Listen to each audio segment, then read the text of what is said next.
कान्ताय कल्याणगुणैकधाम्ने नवद्युनाथप्रतिमप्रभाय नारायणायाखिलकारणाय श्रीप्राणनाथाय नमस्करोमि। अनाकुलं गोकुलमुल्ललासायत्पालितं नित्यमनाविरात्मा तस्मै नमो नीरदनीलभासे कृष्णाय कृष्णारमणप्रियाय। अपि त्रिलोक्या बहिरुल्लसन्ति तमो हरन्ति मुहुरन्तरञ्च दिश्यादृशन्नो विशदां जयन्ति मध्वस्य कीर्तिर्दिननाथदीप्तिम्। नमोऽस्तु तात्विका देवाः विष्णुभक्तिपरायणाः धर्ममार्गे प्रेरयन्तु भवन्तः सर्व एव हि। चित्रैः पदैश्च गम्भीरैः वाक्यैर्मानैरखण्डितैः गुरुभावं व्यञ्जयन्ति भाति श्रीजयतीर्थवाक्। नौमि न्यायसुधादिग्रजयमुनीन् श्रीपादराट्सन्मणीन् व्यासार्यान् विविधागमाब्धिविहरान् श्रीवादिराजानपि वन्देऽहं सवरान् रघूत्तमगुरून् वैदग्ध्यवाराम्निधीन् श्रीसत्यव्रतराघवेन्द्रमुनिपान् सद्बोधसध्यानपान्। सत्याभिनवजो वेदवेत्ता गुर्वर्पिता चिरः सत्याधीशो त्वां निर्जिता शेषमायभुत सत्यधीरकराब्जोत्तः ज्ञानवैराग्यसागरः सत्यज्ञानाख्यतरणिः स्वान्तध्वान्तं निकृन्ततु विद्यायां विबुधाचार्यं वेदज्ञानाब्धिचन्दिरं दुर्मतध्वान्तमार्ताण्डं सत्यध्यानमुनिं भजे। सत्याभिघ्नकराब्जोत्थान् पञ्चाशद्वर्षपूजकान् सत्यप्रमोदतीर्थार्यान् नौमि न्यायसुधारतान्। शास्त्रेषु पारदर्शवानं शास्त्रज्ञेषु च वत्सलं दीनभक्तोद्धारकरं सत्यात्मानं गुरुं भजे। तमोनुदानन्दमवापलोकस्तत्त्वप्रदीपाकृतिगो गणेन यदास्य शीतांशुभुवा गुरुंस्तान्त्रविक्रमार्यान् प्रणमामि वर्यान्। पृथ्वीमण्डलमध्यस्थाः पूर्णबोधमतानुगाः वैष्णवाः विष्णुहृदयाः तान् नमस्ते गुरुन् मम। विद्यापीठविधातारं विद्यावारिधिचन्द्रं विद्यार्थिवत्सलं वन्दे महामहिमसद्गुरुम्। आपादमौलिपर्यन्तं गुरूणामाकृतिं स्मरेत् तेन विघ्नाः प्रणश्यन्ति सिद्ध्यन्ति च मनोरथाः। श्रीगुरुभ्यो नमः। हरिः ओम्।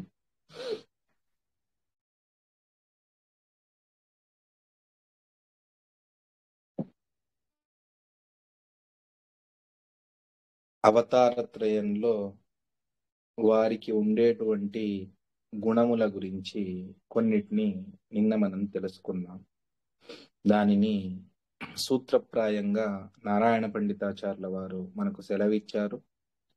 అందులో దానికి మూలమైనటువంటి దానికి ఆధారభూతమైనటువంటి రామాయణం లేకపోతే మహాభారతం లేకపోతే ఇతిహాస పురాణములు లేకపోతే సర్వమూలములు అందులో ఉన్నటువంటి వాటిని ఆచార్యుల వారు మనకు అనుగ్రహించి ఇచ్చారు.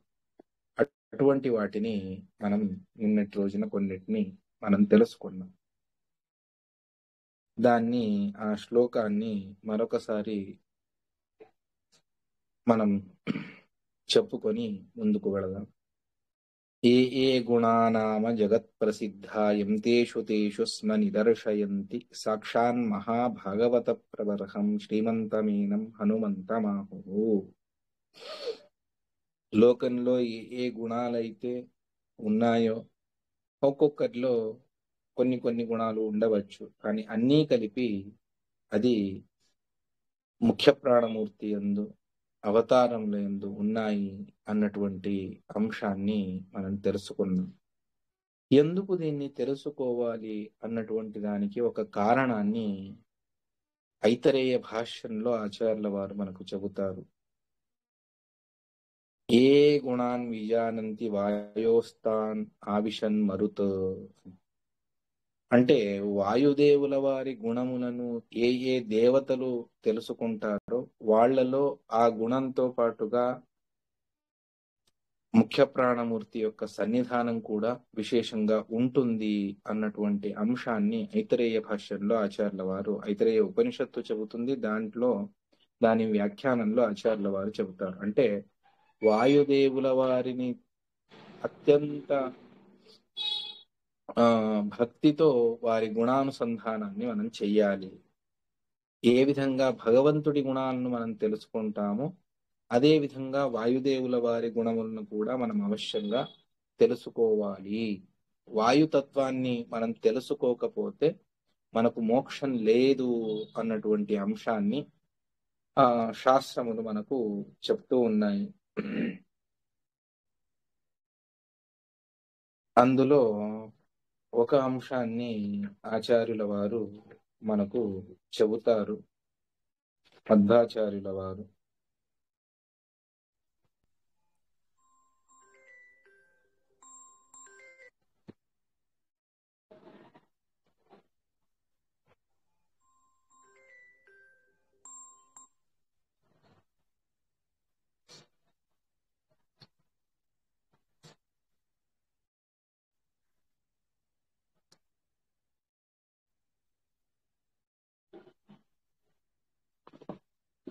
భగవంతుణ్ణి మనం తెలుసుకున్నా కూడాను వాయుదేవుల వారి తత్వాన్ని మనం తెలుసుకోకపోతే అతడు పరిపూర్ణమైనటువంటి భక్తుడు కాదు అన్నటువంటి అంశాన్ని ఆచార్యుల వారు తాత్పర్య నిర్ణయంలో ఒక చోట మనకు చెబుతారు. అదే విధంగా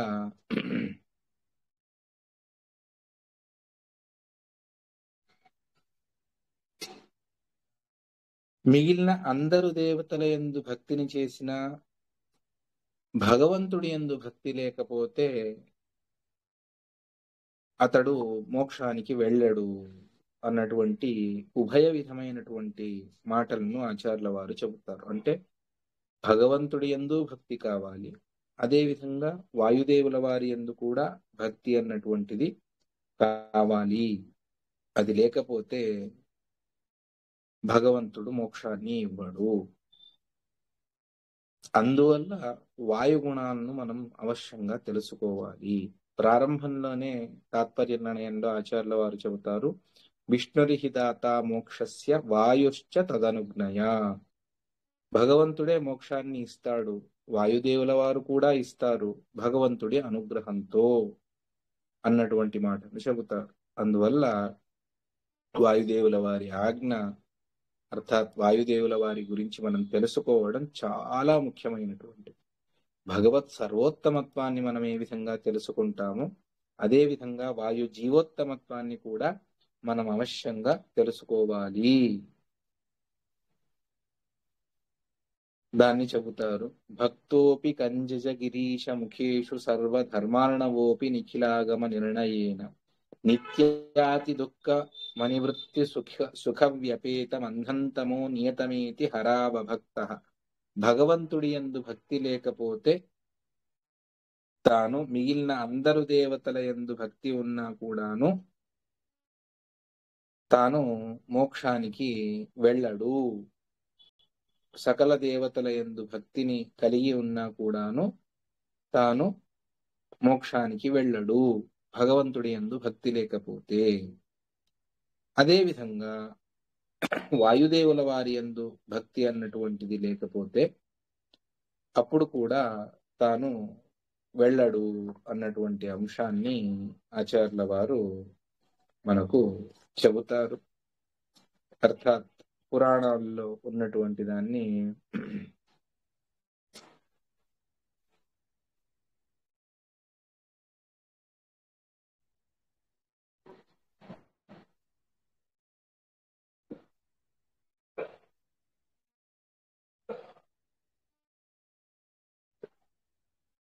ఈ మాటను భీమసేనుడి ప్రసంగంలో కూడా మిగిలిన అందరు రాజులు కూడా వారు తమ అర్థాత్ అందరూ కూడా జరాసంధుడి వశంలో ఉన్నా కూడాను భీమసేనుడి బలాన్ని తెలుసుకొని వాళ్ళందరూ కూడా వాయుదేవుల పక్షాన్ని ఆశ్రయించారు.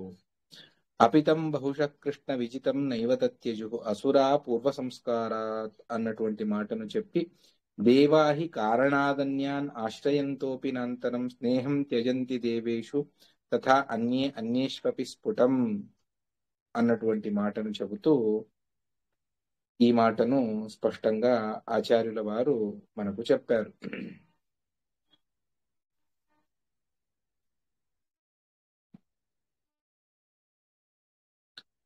అందువల్ల వాయుదేవుల వారి గుణములను అవశ్యంగా మనం తెలుసుకోవాలి అన్నటువంటి అంశాన్ని మనకు చెబుతారు. అందులోనూ విశేషంగా భాగవత ప్రబర్హం, సాక్షాన్ మహాభాగవత ప్రబర్హం అని చెబుతారు.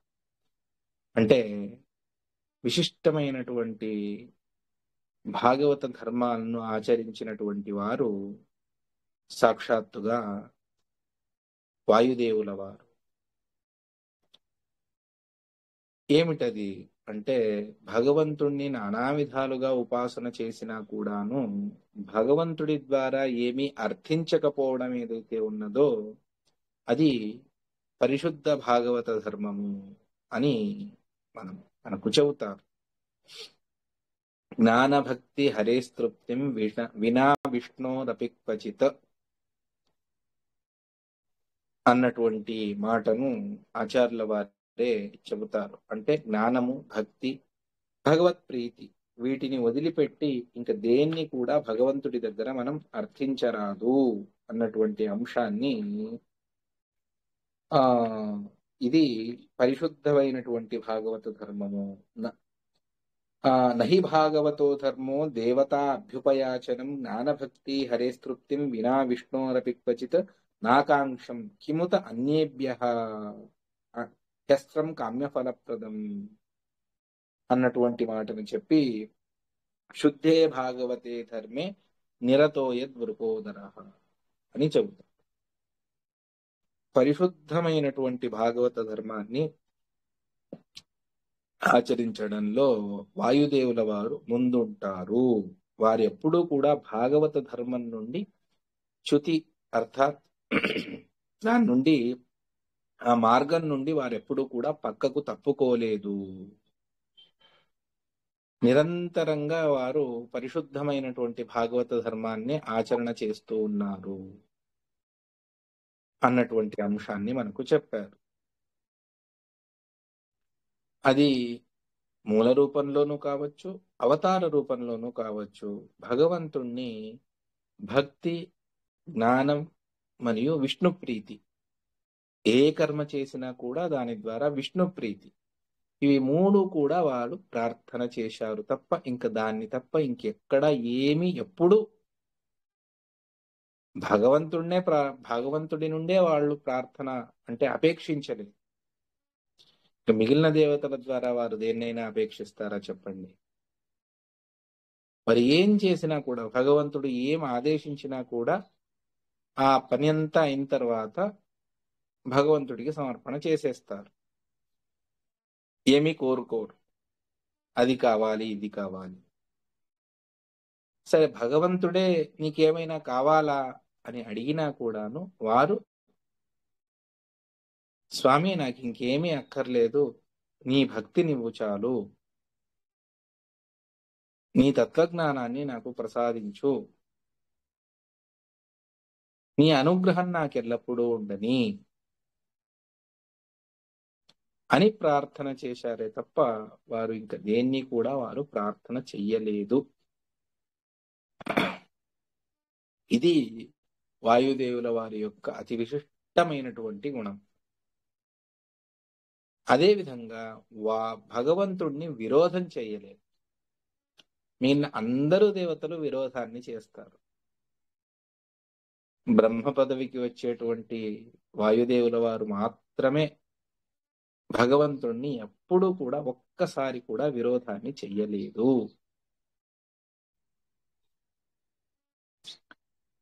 అంటే కాయకంగా, వాచికంగా, మానసికంగాను కూడా భగవంతుడి విరోధాన్ని వాళ్ళు ఎప్పుడు కూడా చెయ్యలేదు.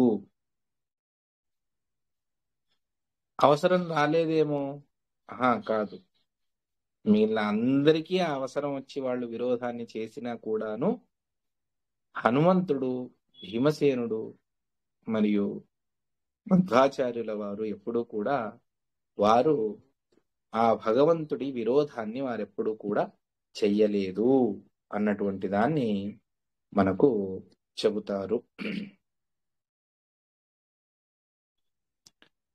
అదేమిటి, ఏ విధంగా ఉంటుందది?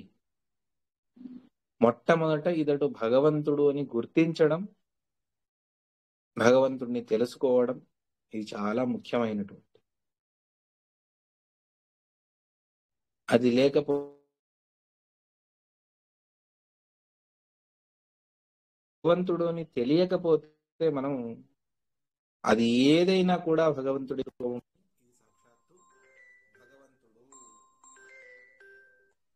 అన్నటువంటి దాన్ని మనకు చెబుతారు.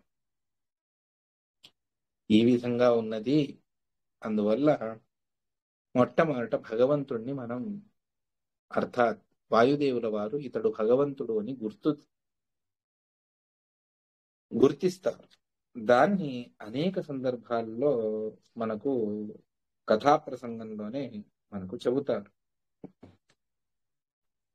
ఎక్కడ అంటే సాక్షాత్తుగా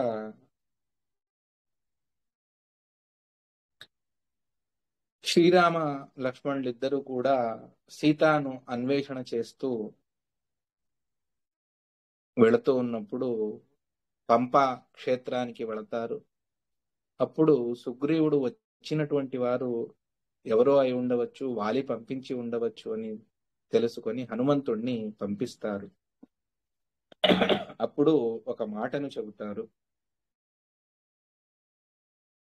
దేహేపి యత్ర పవనోత్ర హరిరియతోసౌ తత్రైవ వాయురితి వేదవచః ప్రసిద్ధిం కస్మిన్ వహన్వితి తథైవ హి సోవతారే తస్మాత్ సమారుతి కృతే రవిజం రక్ష.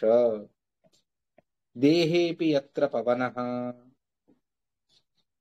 తత్ర హరిః. ఎక్కడైతే దేహంతో పవనః వాయుదేవుల వారు ఉన్నారో తత్ర హరిః, అక్కడ భగవంతుడు ఒక రూపంతో అనుగ్రహం చేయడానికి ఉండే ఉంటాడు. తత్రైవ యత్ర హరిః తత్రైవ వాయుః, ఎక్కడైతే భగవంతుడున్నాడో అక్కడ వాయుదేవుల వారు ఉండే ఉంటారు, సందేహం అవసరం లేదు. ఇది ఒక వేదవాక్యం. కస్మిన్ వహన్ ఉత్క్రాంతః ఉత్క్రమిష్యామి కస్మిన్ వహం స్థితే స్థాస్యామి అన్నటువంటి మాట. సప్రాణమసృజత అన్నటువంటి ఇది. ఇవన్నీ కూడా ఉపనిషత్తులు చెప్పేటువంటి మాటలు. అంటే ఎక్కడైతే వాయుదేవుల వారు ఉన్నారో అక్కడ భగవంతుడు ఉంటాడు, ఎక్కడ భగవంతుడు ఉంటాడో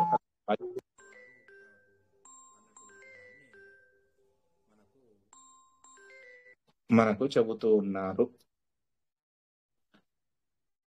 అందువల్ల శ్రీరామచంద్రుడు వెళ్ళినప్పుడు అక్కడ సాక్షాత్తుగా అందరూ భయపడి పారిపోతారు. కానీ ఒక్క హనుమంతుడు మాత్రం సమాగతేతు రాఘవే ప్లవంగమా ససూర్యజాః విపుప్లువురు భయార్దితాః న్యమారయచ్చ మారుతిః.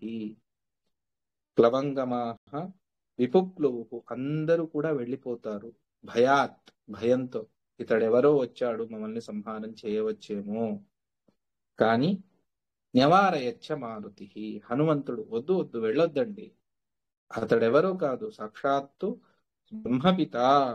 సంస్థాప్యాశు హరీంద్రాన్ విష్ణోర్గుణాన్ అనంతాన్ సహ సాక్షాత్ బ్రహ్మపితాసౌ ఇత్యేతేనాస్య పాదయోపేతే. ఇతడెవరో కాదు, సాక్షాత్తు బ్రహ్మపిత అయినటువంటి నారాయణుడే ఈ రూపంతో మన దగ్గరికి వచ్చాడు అని మనకు అర్థాత్ అక్కడ ఉన్నటువంటి సుగ్రీవ అంగదాది సకల చెబుతారు హనుమంతుల వారు. ఇది అంటే ఇతడు భగవంతుడు అని గుర్తించడం సర్వజ్ఞులు వాళ్ళు. విశిష్టమైనటువంటి సాధన. 100 బ్రహ్మకల్పముల సాధన చేసుకుంటే బ్రహ్మ పదవికి వాళ్ళు వస్తారు. అంటే ఇప్పుడున్నటువంటి బ్రహ్మదేవుల వారికి 100 బ్రహ్మదేవుల అంటే 99 బ్రహ్మదేవుల వారి వెనక వారికి అపరోక్ష జ్ఞానమైంది. దాని తర్వాత అతి దీర్ఘమైనటువంటి సాధన వారికి ఉన్నది. ఎవరికి ఇంత సాధన లేదు అని చెబుతారు. అంత దివ్యమైనటువంటి సాధన చేసుకుని వచ్చినటువంటి వారు. అది వాయుదేవుల వారి యొక్క విశిష్టత, ఇంకే దేవతలకు లేదు. మిగిలిన అందరూ కూడా 50 లోపలే అయిపోతారు. అంటే 50 బ్రహ్మకల్పముల లోపలనే వారందరికీ సాధన అయిపోతుంది. చతుర్థ స్కంద భాగవతంలో, భాగవత తాత్పర్యంలో ఆచార్యుల వారు ఈ మాటను చెబుతారు.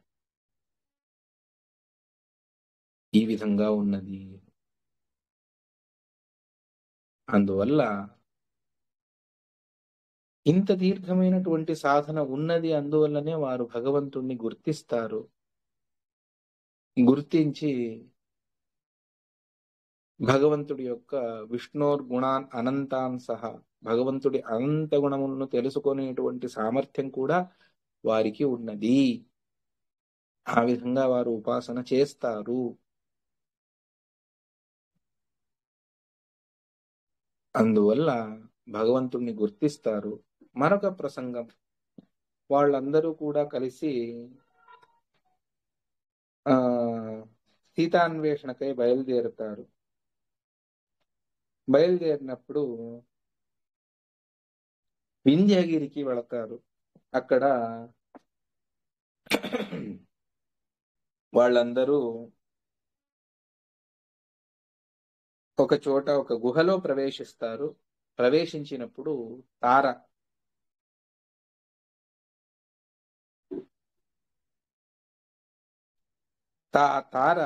తాను అంటే అతడికి అంగదుడికి మేనమామ, అతడు చెబుతాడు, మేము సుగ్రీవుడి దగ్గరికి, సుగ్రీవుడు అందరికీ ఇన్ని నెలల్లో మీరందరూ వెతుక్కొని రావాలి అని చెబుతాడు. ఆ కాలం కూడా అతిక్రాంతం అయిపోయి ఉంటుంది, వాళ్ళకి ఇచ్చిన సమయం కూడా దాటిపోయి ఉంటుంది. ఆ సందర్భంలో తార అంగదుడికి చెబుతాడు, మనం ఇంకేమి సుగ్రీవుడి దగ్గరికి వెళ్ళడం వద్దు. ఈ వింధ్య పర్వతంలో ఈ గుహ మయాసురుడు నిర్మించినటువంటి చాలా అద్భుతమైనటువంటిది. ఇక్కడ ఇటువంటి గుహ ఉన్నది అని తెలుసుకోవడం కూడా కష్టమే, అంత విచిత్రంగా ఉంది ఇది. అందువల్ల మనం ఇక్కడే ఉండిపోదాము. మీ చిన్నాన్న కక్కగారు ఆయన చాలా చండశాసనుడు అని చెప్పి, ఇక రామలక్ష్మణుల చేత మనకేమీ వచ్చేది ఏం లేదు, పోయేది ఏం లేదు, అందువల్ల మనం వెళ్ళడం వద్దు అని అందరూ దానికి సమ్మతిస్తారు. అందరూ సమ్మతించిన తర్వాత సరే ఇక్కడే ఉండిపోదాము. సర్వేపి తేషామత చైకమత్యం దృష్ట్వా హనుమానిదవాభాషే. వాళ్ళందరూ చేసినటువంటి ఆ కార్యాన్ని చూసి అందరూ కూడా శ్రీరాముడికి విముఖంగా వెళుతూ ఉన్నారు కదా వీళ్ళందరూ అని చెప్పేసి ఆలోచన చేసి హనుమంతుడు అంటాడు, విజ్ఞాతమేతద్ది మయాంగదస్య రాజ్యాయ తారావిహితం హి వాక్యం సాధ్యం న చైతన్నైవాయుసూను రామప్రతీపం వచనం సహేత. శ్రీరామచంద్రుడికి విరోధంగా మీరు ఏమి చేసినా కూడా ఈ మారుతి సూను, ఈ వాయుపుత్రుడైనటువంటి హనుమంతుడు సహించడు. లోకంలో ఇంకెవరైనా సహించవచ్చేమో కానీ వాయుదేవుడు మాత్రం, అర్థాత్ హనుమంతుడు మాత్రం సహించడు రామ విరోధాన్ని. అది కాయకంగా ఉండని, వాచికంగా ఉండని, మానసికంగా ఉండని, తప్పే. అందువల్ల నేను సహించను. నజాహమాకృష్టం ఉపాయతోపి, లేదు నీకు కూడా ఇంతేదో ఇస్తాము, నీకు యువరాజు పదవిని ఇస్తాము, లేకపోతే నీవే రాజుకా, నానా విధమైనటువంటి ఉపాయములతో నన్ను ప్రలోభ పెట్టలేరు. చూడండి హనుమంతుడి మాటలు ఏ విధంగా ఉన్నాయి అంటే, నచాహం ఆకృష్టముపాయతోపి శక్య కథంచిత్ సకలై సమేతై. మీరందరూ కలిసి నాతో యుద్ధానికి వచ్చిన, నన్ను పరివర్తన చేయడానికి మీరు ప్రయత్నించినా అది సాధ్యపడదు. సన్మార్గతో నైవచ రాఘవస్య దురంత శక్తే బలమప్రదృశ్యం. ఏమనుకుంటున్నారు మీరు శ్రీరామచంద్రుణ్ణి? అనంత శక్తి ఉన్నటువంటి స్వామి ప్రభు అతడు, అతడి విరోధాన్ని చేస్తారా ఎవరైనా? సర్వథా చేయకూడదు. వచో మమైతద్యది చాదరేణ గ్రాహ్యం భవేత్ అతి ప్రియం మే నచేద్బలాదప్యనయే ప్రవృత్తాన్ ప్రశాస్య సన్మార్గ గతాన్ కరోమి. నా మాట వింటే మీకంతా క్షేమం కలుగుతుంది, లేకపోతే మాత్రం మిమ్మల్ని అందరినీ నేను ప్రయత్నపూర్వకంగా సన్మార్గంలో, దుర్మార్గంలో ఉన్నటువంటి మిమ్మల్ని సన్మార్గంలో నేను తీసుకొని వస్తాను. అని చెబుతారు స్వయంగా హనుమంతుడు. అంటే ఈ ప్రసంగం ఒకటి ఉన్నది. అందరూ దారి తప్పి వెళ్ళేటప్పుడు మనల్ని దారిలో పిలుచుకొని వచ్చేటువంటి వాళ్ళే వాయుదేవుల వారు. ఇది దేవతలకు వారు తప్పు చేస్తే సన్మార్గంలో వాళ్ళు పిలుచుకొని వస్తారు.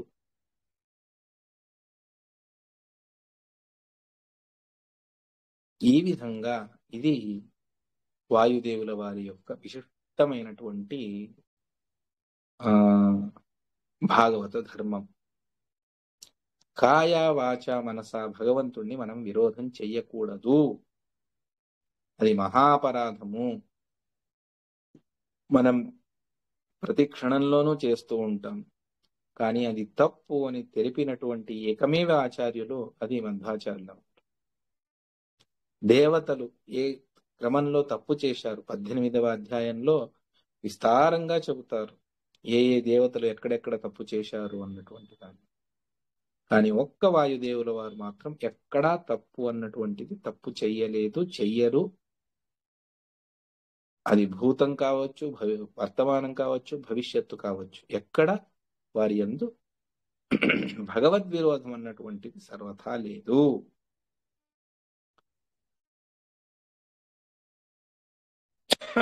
నిన్న ఒక మాటను నేను కాస్త సూక్ష్మంగా చెప్పాను. దాన్ని కాస్త విడమరిచి మనం తెలుసుకునేటువంటి ప్రయత్నాన్ని చేద్దాం. అదేమిటి అంటే,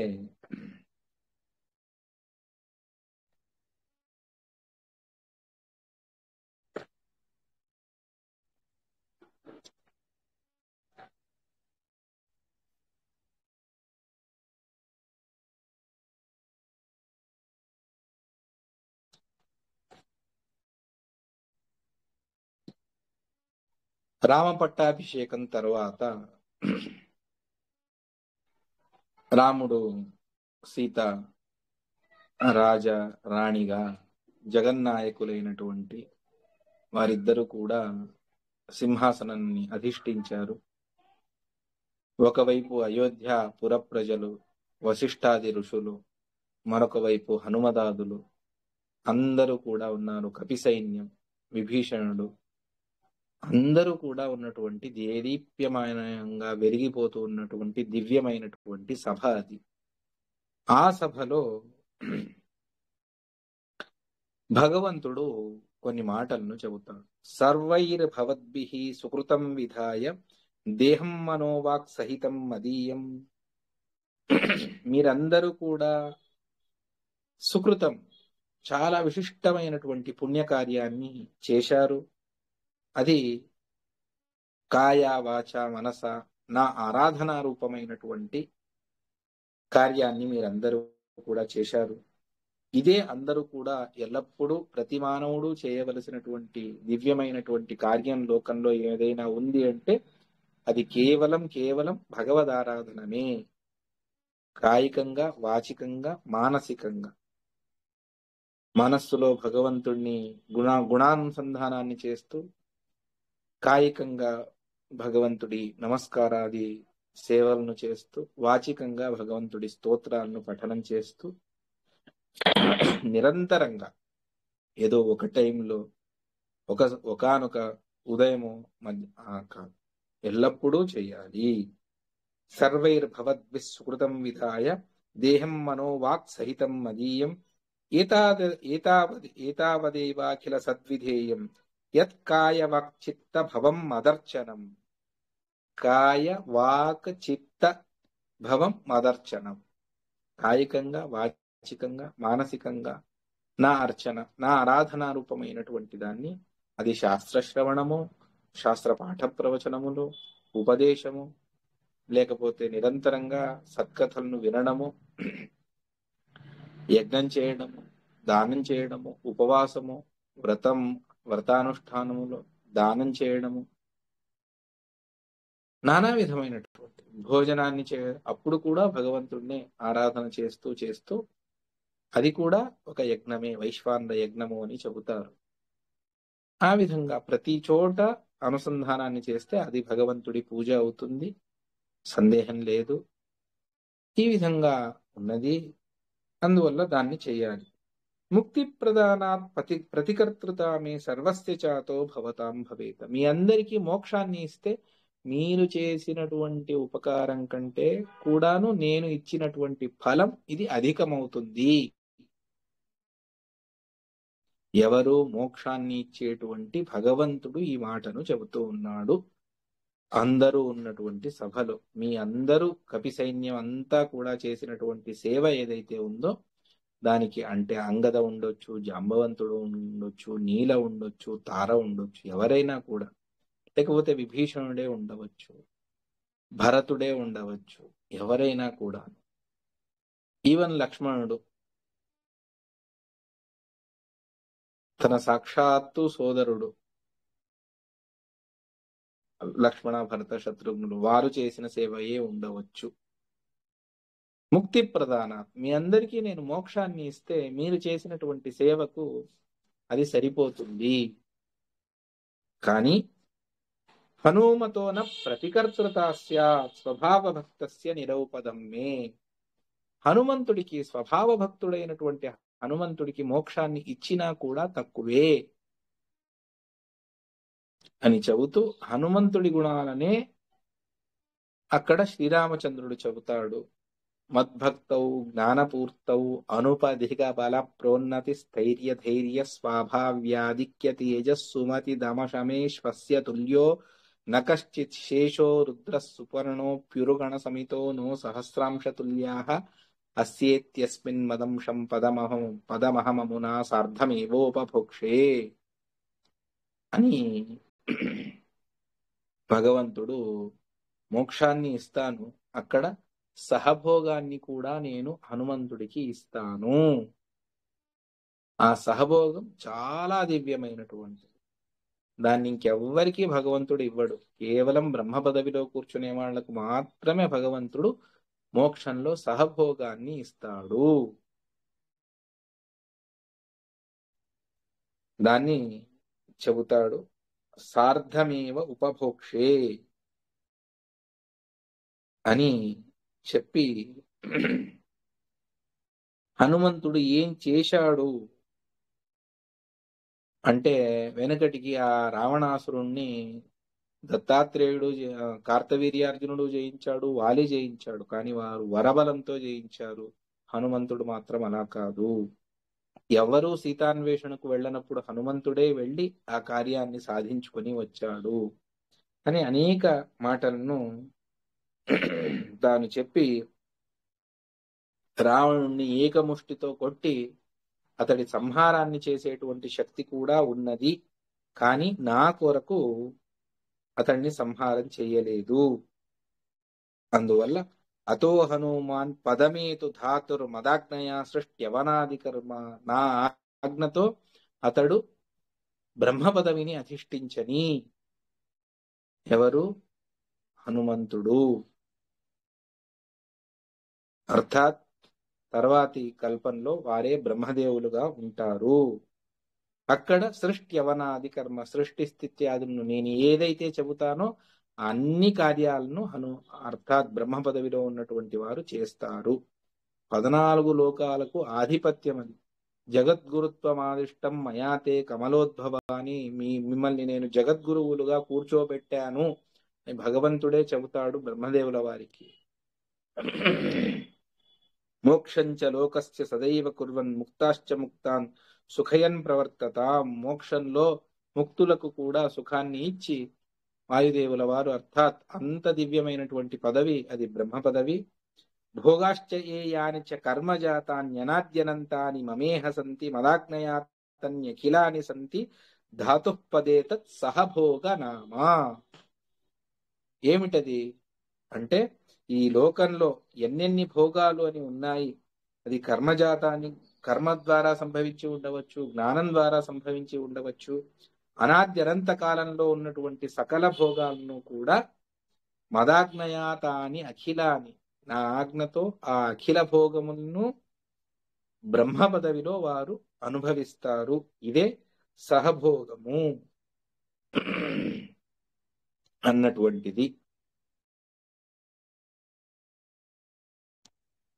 ఏతాదృశం తే మే సహభోజనంతే మయా ప్రదత్తం హనుమాన్ సదైవ. ఇటువంటి సహభోగాన్ని నేను నీకు ఇస్తాను అని భగవంతుడే చెప్పి తర్వాత ఏం కావాలో కోరుకో అన్నప్పుడు కోన్వీషతే పాద సరోజ భాజాం సుదుర్లభూర్తేషు చతుష్పీహ. సకల లోకాల్లో అత్యంత దుర్లభమైనటువంటిది నీ పాదార విందముల యందు భక్తి. దాన్ని నాకు ఇస్తే చాలు, ఇంకేమీ నాకొద్దు. తథాపి నాహం ప్రవృణోని భూమన్ భవత్పదాంభోజ నిషేవణాద్రతే. నీ పాద సేవను వదిలిపెట్టి నాకు ఇంకా వేరే ఏ అపేక్ష కూడా లేదు.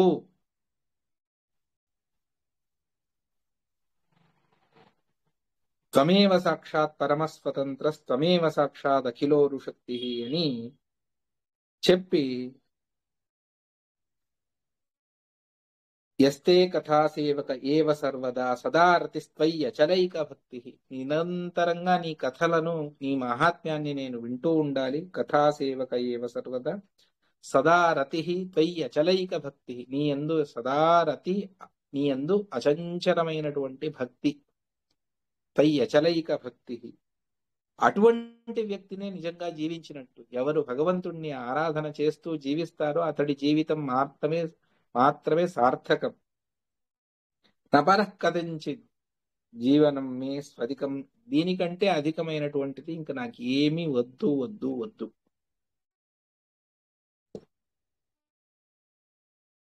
ఇచ్చేవాడు భగవంతుడు, ఏం కావాలన్నా ఇస్తాడు. కానీ అతడి పాదార విందముల యందు భక్తిని మాత్రమే అడిగారు. ఎవరు? సాక్షాత్తుగా హనుమంతుడు. ఇది భీమసేనుడి సందర్భంలో కూడా ఈ మాటను మనం తెలుసుకోవచ్చు. అక్కడ కూడా అనేక సందర్భాల్లో అనేక రాక్షస సంహారం అంతా కూడా జరిగిన తర్వాత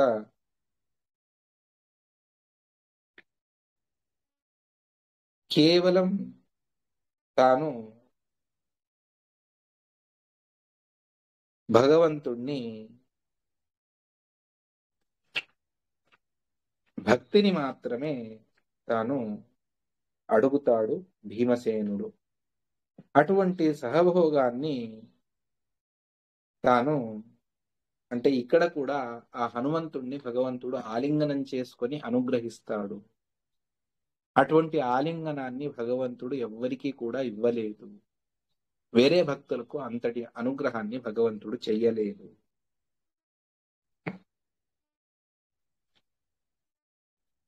తర్వాత జరాసంధ వధ ప్రసంగంలో భీమసేనుడి గురించి చెబుతూ ఎవరైతే ఈ రాజసూయ యాగాన్ని చేస్తారో వారు బ్రహ్మ పదవిని అధిష్ఠిస్తారు. బ్రహ్మ పదవికి యోగ్యులైనటువంటి వారే దాన్ని చెయ్యాలి. అలా కాకుండా వేరే వారు చేస్తే అది లోకానికి అనర్థం కూడా కలుగుతుంది. చంద్రుడు చేస్తాడు, అప్పుడు దేవతల్లో యుద్ధం జరుగుతుంది. హరిశ్చంద్రుడు చేస్తాడు, తన సర్వస్వాన్ని కోల్పోయి అతీ దీనావస్థకు వెళ్ళిపోతాడు హరిశ్చంద్రుడు. అందువల్ల దీన్ని రాజసూయ యాగాన్ని చెయ్యాలి అంటే వాళ్ళు బ్రహ్మ పదవికి యోగ్యులుగా ఉండాలి. ఇక్కడ సకల కార్యాలను చేసినటువంటి వాడు భీమసేనుడే. ఎందువల్ల అంటే జరాసంధుణ్ణి సంహారం చేయడం అన్నటువంటిది మాటలు కాదు. దాని గురించి చాలా విస్తారంగా మహాభారతము చెబుతుంది, తాత్పర్య నిర్ణయంలోనూ ఆచార్యుల వారు చెబుతారు అంత విస్తారంగా. ఎందుకు అంటే విష్ణు ద్వేషి అయినటువంటి జరాసంధుణ్ణి సంహారం చేయకుండా విష్ణు ప్రీతికరమైనటువంటి రాజసూయ యాగం అన్నటువంటిది నెరవేరదు అని.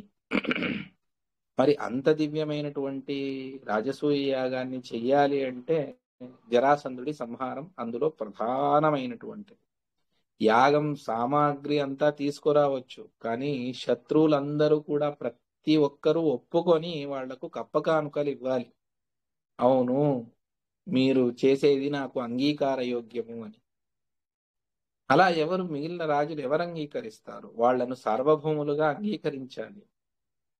కుదరదు, మేము యుద్ధానికి వస్తాము అని జరాసంధుడు, కీచకుడు, అదేవిధంగా చేతిరాజు, శిశుపాలుడు, భీమసేనుల వారు గరుడశేష రుద్రాదులను కూడా జయించుకొని వస్తారు అన్నటువంటి మాటను ఈ రాజసూయాగ ప్రసంగంలో చెబుతారు.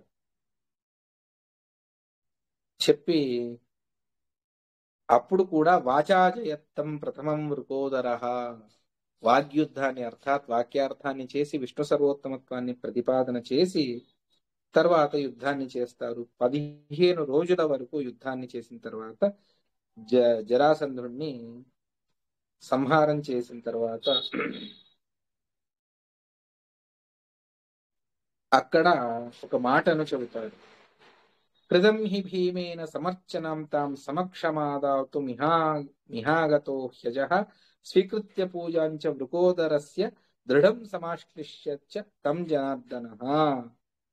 అతన్ని భీమసేనుణ్ణి ఆ కార్యం చేసినందుకు, జరాసంధుడి వధాన్ని చేసినందుకు గట్టిగా ఆలింగనం చేసుకుంటారు స్వయంగా శ్రీకృష్ణ పరమాత్ముడు. ఇంత పెద్ద కార్యాన్ని, అవైష్ణవుణ్ణి, విష్ణుద్వేషి అయినటువంటి జరాసంధుణ్ణి ఈ విధంగా సంహారం చేసేటువంటి శక్తి ఇంకెవ్వరికీ లేదు ఈ భూలోకంలో. ఉందా ఒకటి భగవంతుడికి, లేకపోతే భీమసేనుడికి మాత్రమే. స్వయంగా బలరాముడికి ఆ శక్తి లేదు. బలరాముడు ఒకసారి సంహారం అతడు కింద పడ్డప్పుడు ఎత్తుకొని సంహారం చేయాలి అని హలాయుధాన్ని తీసుకొని వెళితే అశరీరవాణి అవుతుంది. నీ వల్ల అది సాధ్యం కాదు.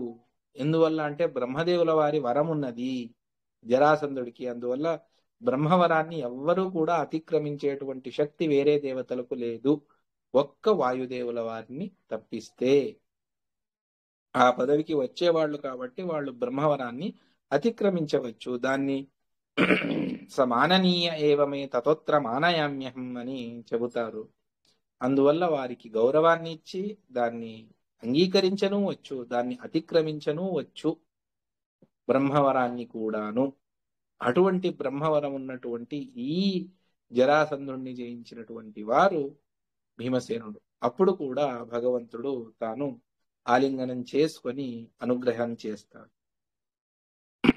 హనుమంతుడికి అదే విధమైనటువంటి సీత అన్వేషణ చేసుకొని వచ్చిన తర్వాత మనం సుందరకాండ నిర్ణయంలో రామోపి నాణ్యదనుదాతు మముష్య యోగ్యం అత్యంత భక్తి భరితస్య విలక్ష కించిత స్వాత్మ ప్రధానమధికం పవనాత్మజస్య అని తనను తానే భగవంతుడు వాయుదేవుల వారికి ఇచ్చేశాడు అన్నటువంటిది. అదేవిధంగా దుర్యోధన వధ, దుశ్శాసన వధ మొదలైనటువంటి ఘోరమైనటువంటి రాక్షసులు, కీచకుడు, బకాసురుడు, కిర్మీర మొదలైనటువంటి అత్యుగ్రమైనటువంటి రాక్షసులను, అదేవిధంగా తీర్థ విఘ్నాన్ని చేసేటువంటి ఎంతో మంది రాక్షసులను సంహారం చేసి సజ్జనులకు అనుగ్రహాన్ని చేసినటువంటి ఆ భీమసేనుణ్ణి తాము ఆలింగనం చేసుకుంటాడు కృష్ణుడు. నేను నీకు సహభోగాన్ని ఇస్తాను అని చెప్పేసి చెబుతారు. అదే మాటనే ఇక్కడ మరొకసారి మధ్వ విజయంలో నారాయణ పండితాచార్యులు 2 సార్లు ఆ మాటలను చెబుతారు. ఎక్కడ అంటే ఎప్పుడైతే వేదవ్యాసుల వారిని చూడ్డానికి అని మధ్వాచార్యుల వారు వెళతారో అప్పుడు భగవంతుడి దివ్యమైనటువంటి పాదం నుండి ముఖం వరకు భగవంతుడి అవయవాలను, అందులో ఉన్నటువంటి విశేషాలను అన్నిటినీ కూడా చింతన చేసుకుంటూ వేదవ్యాసుల వారి దగ్గర వచ్చి సాష్టాంగ నమస్కారం చేస్తారు. ఆ నమస్కారాన్ని చూసి వేదవ్యాసుల వారికి చాలా సంతోషం కలుగుతుంది. తమ కోమలమైనటువంటి చేతులతో ఆ తమ ప్రీతిపాత్రుడైనటువంటి ఆ మధ్వాచార్యుల వారిని పైకి లేపుతారు. 2 చేతులు పట్టుకొని, 2 భుజాలను పట్టుకొని పైకి లేపుతారు. అమిత ప్రమతిం శృతీశ్వర పరిరేభే పరిగృహ్యతం ధృతం ప్రణయామృత పూర్ణమానస స్మితవక్త్ర పరిఫుల్లలోచన. అత్యంత వాత్సల్యంతో భగవంతుడు ఆ మధ్వాచార్యుల వారిని వేదవ్యాస రూపంతో ఆలింగనం చేసుకుంటాడు. అక్కడ రామావతారంలో హనుమంతుణ్ణి, భీమావతారంలో శ్రీకృష్ణుడు భీమసేనుణ్ణి ఆలింగనం చేసుకున్నట్టుగా ఇక్కడ కూడా దాన్ని కూడా అదే మాటనే నారాయణ పండితాచార్యుల వారు చెబుతారు. యమజామ్యుదవాహ ఊర్జితో యది జంబూ నదవారి సంరజేత్ కనకద్యుతిమద్వ సంగవానుపమీత సతేన నీలభాహ యది రాజ విభూషణైర్యుతో విజవర్యాన్ వయజా విమౌహరి నృపగోత్ర భువః పురాత్మనో పుటతుల్యా ఉపగూఢయోర్మితః. ఇక్కడ బ్రాహ్మణులుగానే ఇద్దరు కూడా వేదవ్యాసుల వారు పరాశర అర్థాత్ వశిష్ఠుల వారి మనవడిగా అవతరించారు. ఇక్కడ మధ్యగేహ భట్టుల ద్వారా ఆచార్యుల వారి అవతారం జరిగింది. ఒకవేళ యది రాజ విభూషణైర్యుతో రాజచిహ్నములతో రాజ అలంకారములతో వీళ్ళు ఉండి ఉంటే ఎలా కనిపించేది అంటే నృపగోత్ర భువఃపురాత్మను రాజవంశంలో వెనుకటి ద్వాపరయుగంలో జన్మించినటువంటి భీమ మరియు కృష్ణులే ఇప్పుడు వ్యాస మరియు మధ్వులుగా, అర్థాత్ అక్కడ కృష్ణుడే ఇక్కడ వేదవ్యాసుడిగా, అక్కడ భీమసేనుడే ఇక్కడ మధ్వాచార్యుల వారిగా అవతరించారు. అక్కడ ఏ విధంగా భీమసేనుణ్ణి అనుగ్రహించాడో కృష్ణుడు, ఆ యాదవ కృష్ణుడు, అదే విధంగా ఇక్కడ వాసిష్ఠ కృష్ణ అంటే వేదవ్యాసుల వారు, ఆ వాసిష్ఠ కృష్ణ ఈ మధ్వాచార్యుల వారిని అదే విధంగా ఆలింగనం చేసుకున్నారు. ఏమీ తేడా లేదు, అవతారములు మాత్రమే వ్యత్యాసం, మిగిలిందంతా సమానమే. అక్కడ అనుగ్రహం అదే విధంగా, ఇక్కడ అనుగ్రహం అదే విధంగా. అక్కడ భగవంతుడే ఆలింగనం చేసుకున్నది, ఇక్కడ భగవంతుడే ఆలింగనం చేసుకున్నది. అక్కడ చేసినటువంటి కార్యం దుష్టజన నిగ్రహం, దుర్జనులను నిగ్రహించడం, ఇక్కడ దుర్వాదులను నిగ్రహించడం. ఈ విధంగా మిగిలినవన్నీ కూడా సమానమే. అక్కడ భగవంతుడు ఆదేశించినటువంటి కార్యాన్ని పూర్తి చేసినటువంటి హనుమంతుడికి ఆలింగనాన్ని ఇచ్చారు. అదేవిధంగా భగవంతుడు ఆదేశించినటువంటి దుర్జనుల జరాసంధాది సంహార రూపమైనటువంటి కార్యాన్ని చేసినటువంటి భీమసేనుడికి ఆలింగనాన్ని ఇచ్చారు. ఇప్పుడు భూలోకంలో తత్వజ్ఞానాన్ని ప్రసారం చేయాలి, అందుకొరకు మీరు వెళ్ళి మీరు తత్వ ప్రసారాన్ని చెయ్యాలి అని ఆదేశించాడు భగవంతుడు. ఆ ఆదేశాన్ని పరిపాలన చేస్తూ ఉన్నటువంటి ఈ మధ్వాచార్యుల వారిని కూడా భగవంతుడు వేదవ్యాస రూపంతో అదే విధంగా అనుగ్రహించాడు. అందువల్లనే చెబుతారు, ప్రథమో హనుమాన్ నామ ద్వితీయో భీమయేవచ పూర్ణ ప్రజ్ఞ తృతీయస్తు భగవత్ కార్య సాధక. భగవంతుడు తనకు ఆదేశించినటువంటి కార్యములను పూర్తి చేసినటువంటి వారు వీరు. అందువల్ల భగవంతుడికి వారి మీద, భగవంతుడు చెప్పింది ఏ విధంగా చెప్పాడో దాన్ని పరిపూర్ణంగా ఏ లోటుపాట్లు లేకుండా తూచా తప్పకుండా పరిపూర్ణం చేసినటువంటి వారు వీరు. దాన్ని చెబుతారు, ఇదమా పశుకోపి లాలనం న సమగ్రం జగతాం పితుః అలభిష్ట యధేష ధన్య ఇత్యతి కౌతూహలమాపి తాపసైః. ఆ వేదవ్యాసుల వారు మధ్వాచార్యుల వారిని ఆలింగనం చేసుకున్నటువంటిది ఏ విధంగా ఉన్నది అంటే, సాక్షాత్తు వేదవ్యాసుల వారి కుమారుడైనటువంటి శుకాచార్యుల వారు కూడా ఇంత అనుగ్రహాన్ని వ్యాసుల వారి ద్వారా పొందలేదు. అంటే తమ సాక్షాత్తు ప్రార్థన చేసుకొని కుమారుడిగా వచ్చినటువంటి శుకాచార్యుల వారికి కూడా ఇంత భాగ్యం లేదు, ఇంత అనుగ్రహం లేదు. అది ఈ మధ్వాచార్యుల వారికి ఉన్నది. మానవ శరీరంతో ఉన్నటువంటి ఈ మధ్వాచార్యుల వారికి, కలియుగంలో వచ్చినటువంటి ఈ మధ్వాచార్యుల వారికి ఇంత అనుగ్రహాన్ని, ఇదమా పశుకోపి లాలనం న సమగ్రం జగతాం పితుః, లోకానికే సమగ్రమైనటువంటి దేవతలకు కూడా స్వామి అయినటువంటి సర్వోత్తముడైనటువంటి వేదవ్యాసుల ద్వారా సొంత కుమారుడైనటువంటి శుకాచార్యుల వారికి కూడా ఇంత అనుగ్రహం అన్నటువంటిది లేదు, అది మధ్వాచార్యుల వారికి మాత్రమే ఉన్నది అని అక్కడున్నటువంటి బాదరి, జైమిని, సుమంతు, పైల, వైశంపాయనాది అందరూ కూడా వాళ్ళు ఆలోచన చేస్తూ ఉన్నారు. వారికి తెలిసిపోతుంది శుకాచార్యుల వారిని ఏ విధంగా, మధ్వాచార్యుల వారిని ఏ విధంగా భగవంతుడు అనుగ్రహించాడు అని. ఆ అనుగ్రహ దృష్టి అంతా కూడా వాళ్ళు మహానుభావులు ఊహించగలరు. వాళ్ళు చెప్పినటువంటి మాట ఇది. అదేవిధంగా మరొకసారి ఆచార్యుల వారి ఇక నేను భూమికి వెళ్ళను అని అంటే, వేదవ్యాస నారాయణ రూపంతో మళ్ళీ వెళ్ళాలి, మీరు బ్రహ్మసూత్రానికి భాష్యమును రాయాలి అని చెప్పి పంపిస్తారు. ఆ కథ చాలా దివ్యంగా ఉన్నది.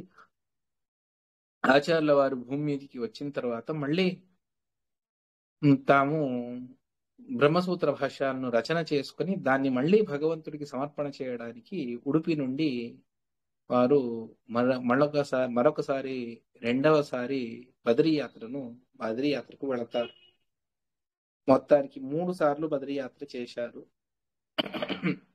ఆ విధంగా వెళ్ళినప్పుడు సరస్వతీ వృత్తి కరీశ్వరీణామతీత్యవఫీ సమతీత గోత్రకః పురేవ కృష్ణా ప్రియమాపదాశ్రమం పృథు ప్రబోధ పునరుత్తమాశ్రమం.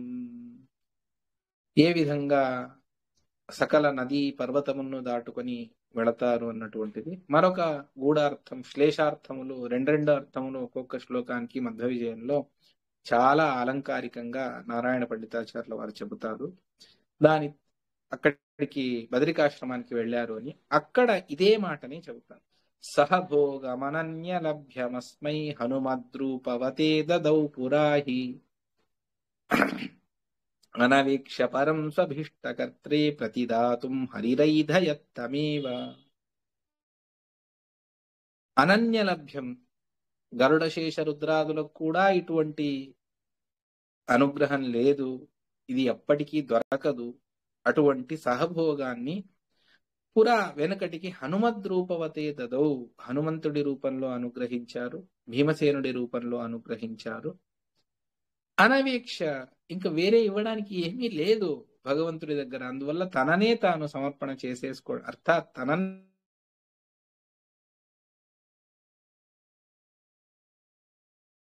వారి కూడా అనవేక్ష పరం స్వభీష్టకర్త్రే, తనకు అభీష్టమైనటువంటి తన వారికి పరిపూర్ణంగా సమ్మతమైనటువంటి బ్రహ్మసూత్ర భాష్యాన్ని రచన చేసినందుకు ఆ భగవంతుడు తాను ప్రతిదాతుం హరిరైధయత్తమేవ. మళ్ళీ ఒకసారి అదే సహభోగాన్ని అనుగ్రహించారు వేదవ్యాసుల వారు అని చెబుతారు. ఈ విధంగా 3 అవతారముల్లో కూడా భగవంతుడి యొక్క అతి విశిష్టమైనటువంటి అనుగ్రహాన్ని సంపాదించినటువంటి వారు ఎవరైనా ఉన్నారు అంటే అది కేవలం వాయుదేవుల వారు, అర్థాత్ హనుమ భీమ మధ్వ రూపంలో ఉన్నటువంటి వాయుదేవుల వారి తప్ప వేరే వారికి ఈ సౌభాగ్యం అన్నటువంటిది లేదు. వారి వారి యోగ్యతానుసారంగా భగవంతుడు అందరినీ అనుగ్రహిస్తాడు. మమ్మల్ని అనుగ్రహిస్తాడు, ప్రాణి పశు పక్షులను అనుగ్రహిస్తాడు భగవంతుడు, లేదని కాదు. కానీ ఈ విధమైనటువంటి సహభోగ రూపమైనటువంటి అనుగ్రహం, మోక్షంలో ఒక దివ్యమైనటువంటి స్థానం, ఎవ్వరికీ అటువంటి అంత ఉన్నతమైనటువంటి స్థానం లేదు. అది కూడా మిగిలిన అందరికీ కూడా కోత పడుతుంది, కట్ అయిపోతుంది. ఆనంద హ్రాసము అన్నటువంటిది ఉన్నది. కానీ వారి యోగ్యతానుసారంగా పరిపూర్ణంగా సుఖాన్ని అనుభవించేటువంటిది మోక్షంలో అది వాయుదేవుల వారికి మాత్రమే. అందువల్లనే వారికి 32 సల్లక్షణాలు ఉన్నాయి అన్నటువంటి దాన్ని కూడా మనకు చెబుతారు. భీమ రూపంలో, మధ్వ రూపంలో ఆ 32 సల్లక్షణాలు పరిపూర్ణంగా ఉన్నాయి అన్నటువంటి దాన్ని, అది ఉండటం వల్ల వారికి పూర్ణచిత్ సుఖశక్త్యాదౌ యోగ్యౌ కృష్ణాచ మారుతి, ద్రౌపదీదేవి అదేవిధంగా మారుతి వాయుదేవుల వారు మోక్షంలో పరిపూర్ణమైనటువంటి వారి యోగ్యతకు పరిపూర్ణమైనటువంటి సుఖాన్ని అనుభవిస్తారు. వేరే వారికి ఈ విధమైనటువంటిది లేదు. ఎందువల్ల అంటే వాళ్ళందరూ కూడా ఏదో ఒక ప్రసంగంలో గరుత్మంతుడైనా, శేషుడైనా, రుద్రుడైనా, మిగిలిన దేవతలందరూ కూడాను చిన్న ధర్మ క్వచిత్ క్వచిత్ తమ తమ భాగవత ధర్మం నుండి వారికి అందరికీ చ్యుతి ఉన్నది. అందరూ భగవంతుణ్ణి ఒకానొక ప్రసంగంలో విరోధాన్ని చేస్తారు. కాయికంగాను చేస్తారు, వాచికంగాను ఒక్కొక్కసారి చేయవచ్చు. ఇది మిగిలిన దేవతల పరిస్థితి అయితే మన మధ్వాచార్యుల వారిది సర్వథా అటువంటిది లేదు. ఎప్పటికీ కాయికంగా, వాచికంగా, మానసికంగా వారు విరోధాన్ని చెయ్యలేదు. అందువల్ల ఈ విశిష్టమైనటువంటి అనుగ్రహాన్ని భగవంతుడు వారికి ఇచ్చాడు. ఇది ఏ విధంగా సాధ్యపడుతుంది? శుద్ధే భాగవతే ధర్మే. ఇంత చేసిన ఆచార్యుల వారు భగవంతుణ్ణి ప్రార్థించడం తమ గ్రంథం చివర్లో అంటారు, యస్ సర్వగుణ సంపూర్ణ సర్వదోష వివర్జిత ప్రియతాం ప్రీత ఏవాలం విష్ణుర్మే పరమస్వరత. భగవంతుడు ప్రీతి చెందితే చాలు, భగవంతుడు సంప్రీతి చెంది అనుగ్రహాన్ని చేస్తే చాలు, అతడి తత్వజ్ఞానం, అతడి యందు భక్తి మనకు కలిగితే చాలు, ఇంకేమీ అవసరం లేదు అని ఆచార్యుల వారు తమ అనేక గ్రంథాల్లో భగవంతుడిని ప్రార్థన చేస్తారు. అందువల్ల ఈ విధమైనటువంటి విశిష్టమైనటువంటి తత్వజ్ఞానం అది కూడా వారికి ప్రతి క్షణంలో పెరుగుతూ ఉంటుంది అన్నటువంటిది. ప్రవర్ధతాం భక్తిరలం క్షణే క్షణే త్వయీశమేహ్రాస వివర్జిత సదా అని హనుమంత దేవుల వారే ప్రార్థన చేసుకున్నారు. అందువల్ల ప్రతి క్షణంలోనూ వాయుదేవుల వారికి భక్తి అధికమవుతుంది, జ్ఞానము అధికమవుతుంది. వారి యందు భగవంతుడికి అనుగ్రహం కూడా అధికమవుతుంది. ఇది ఎప్పటి వరకు? మోక్షానికి వెళ్లేంత వరకు కూడా వారికి ఈ యొక్క సౌభాగ్యం వారికి ఉన్నది. అందువల్ల ఎక్కడా తత్వజ్ఞానంలో వీరికి సందేహాలు లేవు. ఇది ఆ విధంగానా, ఈ విధంగానా, పంచరాత్రంలో ఆ విధంగా వచ్చింది, మహాభారతంలో ఈ విధంగా వచ్చింది, వేదంలో ఈ విధంగా వచ్చింది, మరి సందేహం దీనికి నివృత్తి ఎలా? అన్ని పరిపూర్ణమైనటువంటి జ్ఞానం, పరోక్ష జ్ఞానం పరిపూర్ణంగా ఉన్నది, అపరోక్ష జ్ఞానము పరిపూర్ణంగా ఉన్నది. వారికి స్వతహా సందేహాలు లేవు. వేరే వారికి వచ్చినటువంటి సందేహాలను కూడా పరిహారం చేస్తారు. అందువల్లనే వారిని గురువులు అని పిలుస్తారు.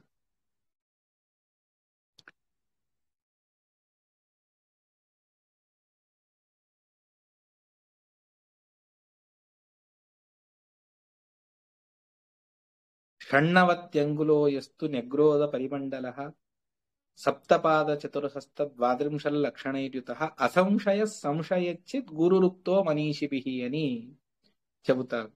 అసంశయ వారికి సందేహం ఉండకూడదు, సంశయచ్చిత్ వారికి వచ్చినటువంటి సందేహాలన్నింటినీ కూడా, అర్థాత్ శిష్యులకు వచ్చినటువంటి సందేహాలన్నింటినీ కూడా వారు దూరం చేస్తూ ఉండాలి. అటువంటి వ్యక్తిని గురువు అని పిలుస్తారు. మిగిలిన అనేక లక్షణాలను చెప్పారు. ముఖ్యమైనటువంటి లక్షణం వారికి అతడే సందేహగ్రస్తుడైతే అతడు మన సందేహాన్ని ఏ విధంగా నివృత్తి చేస్తారు?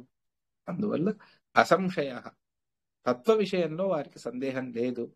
సంశయచ్చిత్ మనకు వచ్చేటువంటి నానా విధమైనటువంటి సందేహాలను నివారణ చేస్తూ వెళతారు. ప్రత్యక్షంగా ఉన్నటువంటి వారికి ప్రత్యక్షంగానే చేశారు, లేదు అన్నటువంటి వారికి గ్రంథ పురస్సరంగా వారు తత్వజ్ఞాన విషయంలో సందేహాలను నివృత్తి చేశారు. శిష్యులకు ఏం కావాలి? ఈ గ్రంథం కావాలా? సరే తీసుకోండి. ఇది కావాలా? తీసుకోండి. భగవంతుడి ఆదేశం ద్వారా వారు రచించినటువంటి గ్రంథాల్లో రెండు భగవంతుడి ఆదేశం ద్వారా వారు రచన చేసినటువంటిది. ఒకటి బ్రహ్మసూత్ర భాష్యం, రెండవది తాత్పర్య నిర్ణయం. దాన్ని చెబుతారు, పారాశర్య పరతత్వ ప్రసిద్ధి తాత్పర్యార్థం పరమం భారతస్య వ్యక్తం వక్తుం న్యూనక్తి స్మ సాక్షాదేనం ధన్యం భువనే మన్యమానః అని ఇదే 10వ సర్గంలో దాని గురించి చెబుతారు. ఆ భగవంతుడు మహాభారతం యొక్క వైశిష్ట్యాన్ని లోకానికి తెలియజెప్పమని చెప్పినటువంటిది ఆ ఈ మధ్వాచార్యుల వారికి. అందువల్ల ఆ భగవంతుడి ఆదేశానుసారంగా తాము మహాభారత తాత్పర్య నిర్ణయాన్ని రచన చేశారు. రెండవది అంటే సూత్రభాష్యం. అపనీతుమీనమనయం కృతం ఖలైః ప్రతినీతుమాత్మజనతాం శుభాం గతిం కురు సూత్రభాష్యమ విలంబితం రజేః సుమతేన యోజయ కవే శృతి స్మృతీః. అమితం మితామపి ఇరం జగద్గురోః అని తర్వాత చెబుతారు. అపనీతుమీన మనయం కృతం ఖలైః, వేరే వారు చేసినటువంటి ఆక్షేపాలను, అంటే భగవంతుడే లేడు, భగవంతుడున్న అల్పుడు, అతడికి గుణములు లేవు, నిర్గుణుడు, నిరాకారుడు, ఆ భగవంతుడు నేను ఒకటే అని చెప్పినటువంటి ఏ మతాలున్నాయో వాటిని అన్నిటినీ కూడా నిరాకరణ చేయాలి. యుక్తితో దాన్ని చేయాలి. చాలా పెద్ద కార్యం అది, అంత సులభమైనటువంటి కార్యం కాదు. గరుడశేష రుద్రాదులకు సాధ్యపడనటువంటి కార్యం అది. అటువంటి కార్యాన్ని మీరు చెయ్యాలి. ప్రతినీతుమాత్మ జనతాం శుభాం గతిం, దాన్ని అధ్యయనం చేసినటువంటి వారికి శుభమైనటువంటి గతిని ప్రసాదించాలి. అందువల్ల కురుసూత్ర భాష్యమ విలంబితం రచ, అతి శీఘ్రంగా మీరు బ్రహ్మసూత్ర భాష్యాలను రచన చెయ్యాలి. సుమతే నయోజయ కవే శృతి స్మృతి, శృతి స్మృతులను ఆధారంగా చేసుకొని ఆ బ్రహ్మసూత్రములను మీకంతా కూడా తెలిసినటువంటిదే, దాన్నంతా కూడా పరిపూర్ణంగా మీరు భాష్యాన్ని రచన చెయ్యాలి అని ఇది కూడా భగవంతుడే ఆదేశించినటువంటిది. ఇక భగవంతుడి దగ్గరికి వెళ్ళేటప్పుడు ఉక్తి చేతులతో వెళ్ళకూడదు అని తాము గీతా భాష్యాన్ని రచన చేసుకుని వెళ్ళారు. ఈ 3 వదిలిపెడితే, అంటే 37 సర్వమూల గ్రంథాలు అని మనం పెట్టుకుంటే అందులో 3 తీసేస్తే 34 గ్రంథాలు. అవన్నీ కూడా శిష్యులకు అప్పుడప్పుడు ప్రార్థన చేస్తే, ఒక శిష్యుడు స్వామి మీరు ఆ ఉద్గ్రంథాల్లో చెప్పారు, అది బోధపడటం లేదు, మాకు సులువుగా అర్థమయ్యేట్టుగా చెప్పండి. ప్రకరణ గ్రంథాలను ఒక్కొక్క ప్రకరణాన్ని కొంత భాగం వేదాంతంలో కొంత భాగం తీసుకొని దానికంతా కూడా అతి సులభంగా 10 వాక్యాలు 12 వాక్యాల్లో దాని సారాంశాన్ని చెప్పి ఇచ్చేశారు. తిరిగేటప్పుడు మేము ఊరికే ఒక ఊరు నుండి వెళ్ళేటప్పుడు ఏదో మాట్లాడకుండా అప్పుడు కూడా భగవంతుడిని ధ్యానం చేసుకునేటువంటిది, భగవంతుడి స్తోత్రాన్ని చేసుకోవడానికి అవకాశం ఇవ్వండి. 12 స్తోత్రాన్ని ఇచ్చారు. ఈ విధంగా వారు ప్రార్థన చేసుకోగా వారికి భగవంతుడు అనుగ్రహించిందే తప్ప, ఆ మధ్వాచార్యుల వారు అనుగ్రహించే గ్రంథ రచన చేసిందే తప్ప, అన్నీ కూడా శిష్యుల కొరకు వారు చేసినటువంటి గ్రంథాలు. ఇవన్నీ చూసే భగవంతుడు వారికి సహభోగాన్ని ఇచ్చాడు, అర్థాత్ అంత దివ్యమైనటువంటి అనుగ్రహాన్ని చేశాడు అన్నటువంటి దాన్ని మనం తెలుసుకోవాలి. వాయుదేవుల వారి గుణ విశేషాలను మనం ఎంతగా తెలుసుకుంటామో అంతగా మన యందు వాయుదేవుల వారు మీ సకల దేవతలు అనుగ్రహిస్తారు. ఎందుకంటే జగద్గురువుల గురించి వీడు తెలుసుకున్నాడు కదా, అందువల్ల ఆ సకల దేవతల అనుగ్రహం మనకు ఉంటుంది. వాయుదేవుల వారు అయ్యో నా శిష్యుడు ఇంత బాగా అర్థం చేసుకున్నాడు అని వారి అనుగ్రహం ఉంటుంది. ఇంకా ఇంత బ్రహ్మ పదవికి వచ్చేటువంటి నా శిష్యుడైనటువంటి వాయుదేవుల వారి గురించి వీడు తెలుసుకున్నాడు కదా అని భగవద్ అనుగ్రహం కూడా ఉంటుంది. అందువల్ల భగవంతుడు, గురువులు, సకల దేవతల అనుగ్రహం మనకు కలగాలి అంటే మనం వాయుదేవుల వారి గురించి స్పష్టమైనటువంటి సందేహరహితమైనటువంటి వారి గుణములను వారి తత్వమును మనం తెలుసుకోవడం మన యొక్క ఆద్య కర్తవ్యము అని చెబుతూ ఇవాల్టి ప్రసంగం శ్రీకృష్ణార్పణమస్తు. కాయేన వాచా మనసా ఇంద్రియైర్వ బుద్ధ్యాత్మనా వా అనుసృత స్వభావం కరోమి యద్యత్ సకలం పరస్మై నారాయణాయేతి సమర్పయామి. అస్మద్గురువంతర్గత సమస్త గురువంతర్గత తత్వాభిమాని దేవతాంతర్గత మధ్వాంతర్గత శ్రీకృష్ణార్పణమస్తు. హరయే నమః.